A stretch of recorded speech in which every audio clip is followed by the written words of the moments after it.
আসসালামু আলাইকুম। আমি শফিকুল ইসলাম। আমি একটি ভালো কোম্পানিতে পোল্ট্রি প্রোডাকশন অফিসার হিসেবে গত ৪ বছর হলো জব করছি। আজকে যে টিউটোরিয়ালটি থাকবে এটি স্পেশাল ট্রেনিং কোর্স হিসেবে দেওয়া হলো। আপনারা যারা ব্রয়লার লেয়ার, পোল্ট্রি ফার্ম অথবা প্যারেন্ট ফার্ম করতে চান তারা আমার এই ধারাবাহিক টিউটোরিয়ালগুলো দেখতে পারেন। এই টিউটোরিয়ালগুলো দেখলে আপনাদের উপকারে আসতে পারে।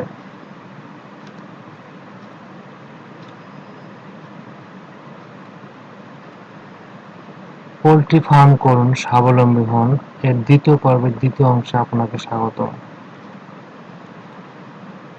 উপযুক্ত পরিবেশে সঠিক তাপমাত্রায় আশানুরূপ উৎপাদন পাওয়ার লক্ষ্যে সঠিকভাবে নির্দিষ্ট সময়ের মধ্যে মুরগির বাচ্চা লালন পালন করাকে ব্রুডিং বলে।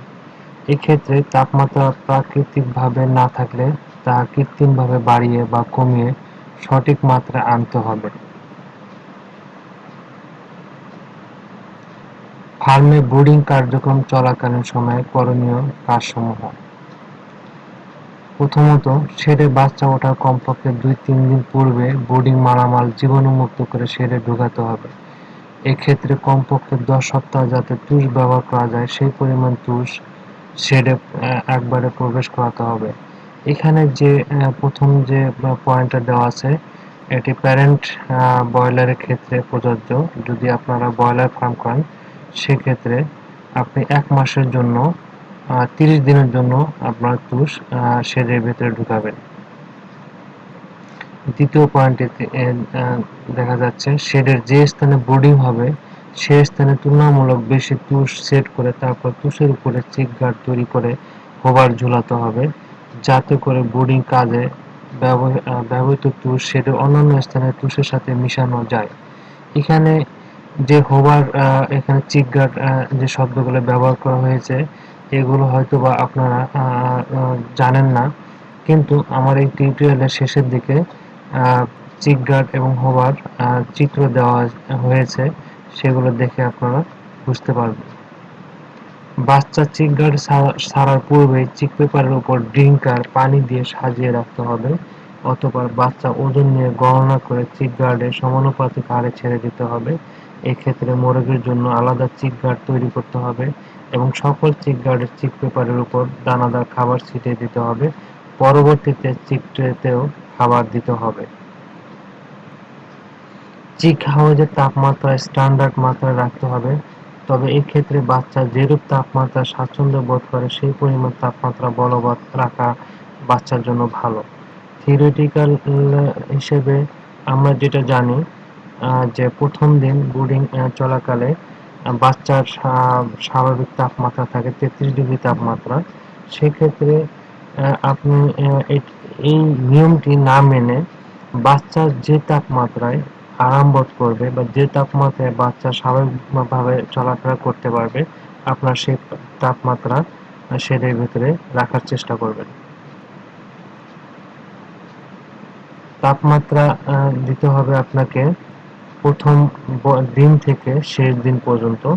আমি এখানে একটা চার্ট দিয়েছি, এই চার্ট দেখে আপনারা তাপমাত্রা নিয়ন্ত্রণ করতে পারেন। বাট এই তাপমাত্রা হলো জাস্ট শেখার জন্য, বই পুস্তকে থেকে নেওয়া, জাস্ট থিওরিটিক্যাল হিসেবে দেওয়া হয়েছে। বাট আপনাদেরকে বললাম যে বাচ্চার আরাম বোধের উপরে নির্ভর করে আপনারা তাপমাত্রা নিয়ন্ত্রণ করবেন। এখানে দেখেন দেওয়া হয়েছে ১ থেকে ৩ দিন ৩৩ ডিগ্রি তাপমাত্রা, ৪ থেকে ৭ম দিন পর্যন্ত ৩০ ডিগ্রি তাপমাত্রা, ৮ থেকে ১৪ দিন বয়স পর্যন্ত ২৮ ডিগ্রি তাপমাত্রা, ১৫ থেকে ২১ দিন বয়স পর্যন্ত ২৭ ডিগ্রি সেন্টিগ্রেড তাপমাত্রা এবং ২২ থেকে শেষ দিন পর্যন্ত ২৬ ডিগ্রি তাপমাত্রা রাখা যেতে পারে।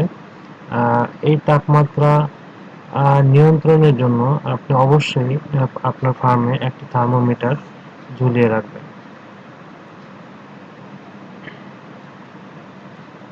তাপমাত্রা বেশি হলে আপনি যেটা করবেন বা তাপমাত্রা বেশি হলে করণীয়: ক নাম্বার, ব্রুডার উপরে উঠাতে হবে, বাল্বের সংখ্যা কমিয়ে দিতে হবে প্রয়োজনে ব্রুডার বন্ধ করে দিতে হবে যদি তাপমাত্রা বেশি হয়।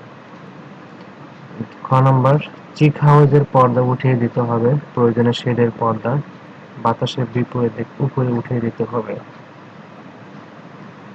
পানিতে ডেক্সোলাইট, ভিটামিন সি দিতে হবে।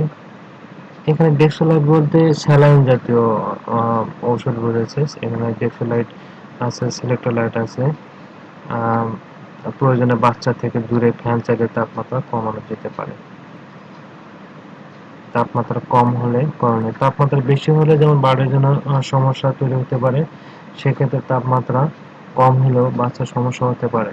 বাচ্চা যে তাপমাত্রা আরাম বোধ করবে আপনার সেই তাপমাত্রা নিয়ন্ত্রণ করুন। এখানে বারবার বলা হয়েছে যে বাচ্চা, আমি যে কথাটা বারবার বলছি যে আপনার বাচ্চা যে তাপমাত্রায় সঠিকভাবে চলাফেরা করবে আপনি সেই তাপমাত্রা নিয়ন্ত্রণ করবেন। সেই তাপমাত্রার চেয়ে যদি কম হয় সেক্ষেত্রে করণীয়, ব্রুডার নিচে নামিয়ে দিতে হবে। এক্ষেত্রে প্রতি ব্রুডারের 4টি বাল্বই 200 ওয়াট করে সেট করে দিতে হবে। গ্যাস বার্নার জ্বালিয়ে দেওয়া যেতে পারে। চিক গার্ডের আয়তন কমিয়ে দেওয়া যেতে পারে। চিক হাউসে বা শেডের ভেতর যাতে বাতাস না ঢোকে তা নিশ্চিত করতে হবে। আপনার এক্ষেত্রে সম্পূর্ণ ঘরের চতুর্দিক দিয়ে পর্দা ঝুলিয়ে দিতে হবে এবং সম্পূর্ণ পর্দা আপনার সম্পূর্ণ ঘরের চতুর্থ সাইডে ঝুলিয়ে দিতে হবে। ব্রুডিং চলাকালীন সময়ে খাবার ও পানি বারবার পরিষ্কার করে দিতে হবে। সাথে সাথে ভিজা চিক পেপার পরিবর্তন করে নতুন পেপার বিছিয়ে দিতে হবে। চিক গার্ডের আয়তন প্রতিদিন অল্প অল্প করে বাড়িয়ে দিতে হবে। বাচ্চাকে প্রোগ্রাম অনুযায়ী লাইট দিতে হবে। সেক্ষেত্রে রাতের যে অংশে বাচ্চা বেশি খাবার খায় সেই অংশে লাইটিং বলবৎ রাখতে হবে। প্রথম 2 সপ্তাহে বাচ্চাকে সর্বোচ্চ পরিমাণ খাবার খাওয়াতে হবে। আলোকসূচি, এখানে আপনার ফার্মে প্রথম দিন থেকে বোর্ডিং চলাকালে এবং শেষ দিন পর্যন্ত ব্রয়লার ফার্মের ক্ষেত্রে আপনি কত ঘন্টা লাইট বা আলো দিবেন সেটা একটা চার্ট এখানে দেখতে পাচ্ছেন। দেখেন বয়স 1 থেকে 10 দিন, লাইট দিতে হবে 24 ঘন্টা। 11 থেকে 18 দিন পর্যন্ত 23 ঘন্টা আলো জ্বালাতে হবে। 19 থেকে 26 পর্যন্ত 22 ঘন্টা আলো জ্বালাতে হবে। 27 থেকে শেষ পর্যন্ত 23 ঘন্টা আলো জ্বালাতে হবে। বাচ্চার 3 দিন বয়সে কক্সি ভ্যাকসিন দেওয়ার পর চিক গার্ড হতে চিক পেপার তুলে ফেলতে হবে এবং বাচ্চাকে তুষের উপর ছেড়ে দিতে হবে। প্রতিদিন কমপক্ষে 3-4 বার হাত দিয়ে ঘষে তুষ নাড়াচাড়া করে দিতে হবে যাতে করে তুষের চাকা না বাঁধে। এ সময় ড্রিঙ্কার রাখার স্থানে তুষ দিয়ে হালকা উঁচু করে চট বা কাপড় দিয়ে ঢেকে রাখতে হবে। পরবর্তীতে ইটের উপর ড্রিঙ্কার দিতে হবে, এর ফলে বাচ্চা ড্রিঙ্কার হতে সহজে পানি খেতে পারবে। এই জিনিসটা আমি একটু আপনাদেরকে সুন্দর করে বুঝিয়ে বলছি। কক্সি ভ্যাকসিন আসলে প্যারেন্ট ব্রিডার ফার্মে দেওয়া হয়। আপনারা যারা ব্রয়লার করবেন সেক্ষেত্রে আপনারা এনডি ভ্যাকসিন দিতে হবে। চোখের ড্রপ দেওয়া যেতে পারে অথবা পানিতে মিক্সিং করে আপনার ভ্যাকসিনটা দিতে পারেন। ভ্যাকসিনের উপরে আমার বেশ কয়েকটা টিউটোরিয়াল থাকবে, আপনারা দেখে সেই সেই মোতাবেক আপনারা ভ্যাকসিন দিতে পারেন। এখানে যেটা দেখানো হয়েছে যে তুষ আপনার যে বার্ডের বিছানা দিবেন এই বিছানাটা বারবার নাড়াচাড়া করে ঘষে দিতে হবে যাতে এই তুষে ফাঙ্গাস না জন্মে। ফাঙ্গাস জন্মলে সেক্ষেত্রে অনেক রোগ জীবাণু বা অনেক জীবাণু আক্রান্ত হয়ে বার্ডের রোগ ধরতে পারে। সেক্ষেত্রে আপনারা এর তুষটা বারবার নাড়াচাড়া করে দিবেন। ব্রুডিং পিরিয়ডেই বাচ্চার ঠোঁট কাটতে হবে। তাই ঠোঁট কাটার 2 দিন পূর্বে ও 2 দিন পরে ভিটামিন কে মোট 5 দিন খাওয়াতে হবে। ঠোঁট কাটার পর কমপক্ষে 2 থেকে 3 দিন ট্রেতে খাবারের পুরুত্ব বাড়িয়ে দিতে হবে। এই পয়েন্টটি 9 নম্বর পয়েন্টটিও প্যারেন্ট ব্রিডার ক্ষেত্রে প্রযোজ্য বা লেয়ারের ক্ষেত্রে প্রযোজ্য, কিন্তু ব্রয়লারের ক্ষেত্রে আপনার বার্ডের ঠোঁট কাটতে হবে না। প্রতি সপ্তাহের শেষ দিন বাচ্চার ওজন নিতে হবে। ওজন সপ্তাহের পর অতি ছোট বাচ্চাগুলোকে আলাদা করে রাখতে হবে, আলাদা করে খাবার পানি দিতে হবে। এটি ব্রয়লারের ক্ষেত্রে করতে হবে। আপনার বাচ্চার ওজন নিতে হবে তো অবশ্যই নিতে হবে। এবং আপনার বাচ্চাগুলোকে 10-12 দিন যাওয়ার পরে আপনি সমস্ত বারকে গ্রেডিং করবেন, ছোট, মাঝারি এবং বড়। ছোটগুলোকে এক্সট্রা কেয়ার নিতে হবে। চিক, ট্রে, ড্রিঙ্কার ও পায়ের নিচে যাতে বাচ্চা না পড়ে সেদিকে খেয়াল রাখতে হবে। চিক ট্রেতে লাগানো লেদা, ছেনি বা শুকনো ন্যাকড়া দিয়ে পরিষ্কার করে খাবার দিতে হবে। তাছাড়া ট্রের খাবার বারবার চেলে দিয়ে পরিষ্কার করতে হবে যাতে করে ফিডের অপচয় না হয়। প্রতিবার পানি দেওয়ার সময় ড্রিঙ্কার পরিষ্কার থাকবে। প্রতিদিন সন্ধ্যায় লাইটিং অফ আওয়ার সকল ড্রিঙ্কার ডিটারজেন্ট দিয়ে ভালোভাবে পরিষ্কার করতে হবে। পানিতে ভিটামিন বা অন্য ঔষধ প্রোগ্রাম অনুযায়ী খাওয়াতে হবে। বোর্ডিং হাউস প্রতিদিন একবার টিনসেন মিশ্রিত পানি দিয়ে স্প্রে করতে হবে। আপনারা যদি টিনসেন না পান সেক্ষেত্রে অন্যান্য ওষুধ, ডিসইনফেক্ট্যান্ট জাতীয়, জীবাণু নাশক জাতীয় ওষুধ যেমন বিরোসিড, ভিরকোনেজ, TH4 এই জাতীয় ওষুধ দিয়ে আপনারা স্প্রে করতে পারেন।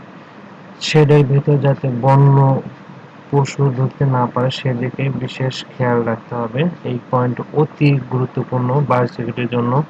জীব নিরাপত্তা জন্য আপনি অবশ্যই আপনার ফার্মের চতুর্সাইডে পশু পাখি আসতে দিবেন না, বা ফার্মের ভেতরে পশু পাখি ঢুকতে দিবেন না, কারণ পশু পাখি ভেতর দিয়েই আপনার জীবাণু আপনার ফার্মে ঢুকবে, সেক্ষেত্রে বার্ডের বড় ধরনের রোগ হতে পারে। বোর্ডিং সংক্রান্ত সকল রেকর্ডপত্র সঠিকভাবে ও সঠিক সময়ে রাখতে হবে। বোর্ডিং এর ছবিগুলো দেখেন, এখানে যেভাবে চিক গার্ড এবং হোবার এবং দেখেন যেভাবে সেট করা হয়েছে, আপনি জাস্ট এইভাবে দেখে, এই ছবিটা দেখে এরকম করে আপনি চিক গার্ড তৈরি করবেন। চিক গার্ডের ব্যাস হবে 8 থেকে 10 মিটার। আপনি যদি ব্যাসার্ধ মনে করেন 4 থেকে 5 মিটার ব্যাসার্ধ নিতে পারেন। আর প্লেন শিট হিসেবে আপনার স্টিলের প্লেন শিট ব্যবহার করা হয়েছে। আর এখানে দেখেন হোভারে 4টি বাল্ব লাগানো আছে এবং আপনার তুষের উপরে চিক ট্রে, মানে আমরা সাধারণত পেপার ব্যবহার করে থাকি। পেপারটা পরিষ্কার থাকতে হবে। এই পেপারে যখন পেপার দেওয়া হয় তারপরে বাচ্চাগুলোকে গণনা করে এই পেপারের উপরে দেওয়া হয়। আর প্রথমত আমরা 500টি বাচ্চার জন্য আমরা একটা চিক গার্ড তৈরি করি। এটা একটা চিক গার্ড, একটা হোভার, এখানে 4টি বাল্ব দেওয়া আছে। 500টি বাচ্চার জন্য 7 থেকে 8টি ড্রিঙ্কার দেওয়া হয় এবং বাল্বগুলো যখন ছাড়া হয় তারপর এই চিক গার্ডের ভিতরে আমরা কিছু খাবার ছিটিয়ে দিই। বাল্বগুলো যখন খাবার খায় তার 1 ঘন্টা পর প্রত্যেকটা প্রত্যেকটা ড্রিঙ্কের মাঝে খাবার সহ চিক ট্রে বিছিয়ে দেই। আমরা বাল্বগুলো সুন্দরভাবে আছে। এখানে দেখেন যে বাল্বগুলো দেখা যাচ্ছে সুন্দরভাবে সমানভাবে ছড়িয়ে আছে, তার মানে এই ফার্মের ভিতরে বা এই শেডের ভিতরে তাপমাত্রা সহনীয় পর্যায়ে আছে, মানে 33 ডিগ্রি বার্ডের। এক্ষেত্রে বার্ডের মুভমেন্ট দেখে বোঝা যাচ্ছে যে বার্ড গরমও অনুভব করছে না, ঠান্ডা অনুভব করছে না। এই ছবিটি দেখে জাস্ট এই ছবির মতো করে আপনার চিক গার্ড তৈরি করবেন এবং বোর্ডিং এর প্রথম ধাপ আপনারা করতে থাকবেন। বোর্ডিং এর ছবি আরো দেখেন, এখানে বাচ্চা আসার পূর্ব মুহূর্তে এইভাবে আপনার প্রত্যেকটা 500টা বার্ডের জন্য এভাবে চিক গার্ড তৈরি করবেন এবং বাচ্চা আসার পর আপনার চিক গার্ডে বাচ্চা ছেড়ে দেবেন কাউন্টিং করে। ছবিটা দেখেন কত সুন্দর, জাস্ট এই ছবির মতো করে আপনার চিক গার্ড তৈরি করবেন।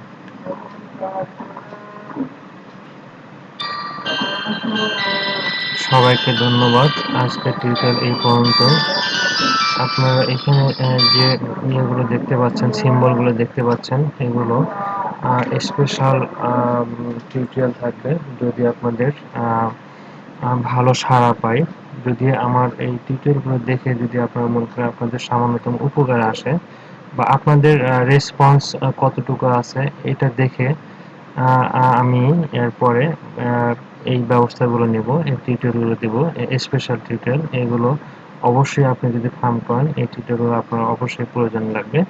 এই টিউটোরিয়ালগুলো দেখতে হলে অবশ্যই আমার ফেসবুক গ্রুপে অথবা চ্যানেলে সাবস্ক্রাইব করে কমেন্টস লিখবেন যে এই টিউনগুলো আপনার প্রয়োজন আছে কিনা, সেটা বুঝে আমি এই টিউনগুলো দিব।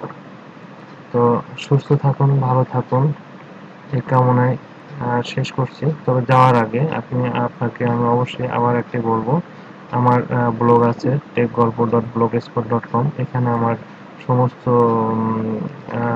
টিউটোরিয়ালের ইয়ে থাকবে, টিউন থাকবে। এখানে এই ব্লগ স্পটে ঢুকে আপনারা দেখতে পারেন। এবং আমার পোল্ট্রি ব্যবস্থাপনার উপরে একটি গ্রুপ আছে, এই গ্রুপটিতে আপনারা জয়েন করতে পারেন। এখানে আমার অনেক পোল্ট্রি এক্সপার্টের সাথে গ্রুপটাতে জয়েন করা আছে। এখানে সবাই পোল্ট্রি বিষয়ে, পোল্ট্রি ম্যানেজমেন্ট বিষয়ে, পোল্ট্রি ব্যবস্থাপনার বিষয়ে অনেক পোস্ট দেওয়া থাকবে। এই গ্রুপটিতে জয়েন করে আপনারা নিয়মিত পোল্ট্রি বিষয়ে আপডেট পোস্ট পাবেন, যেটা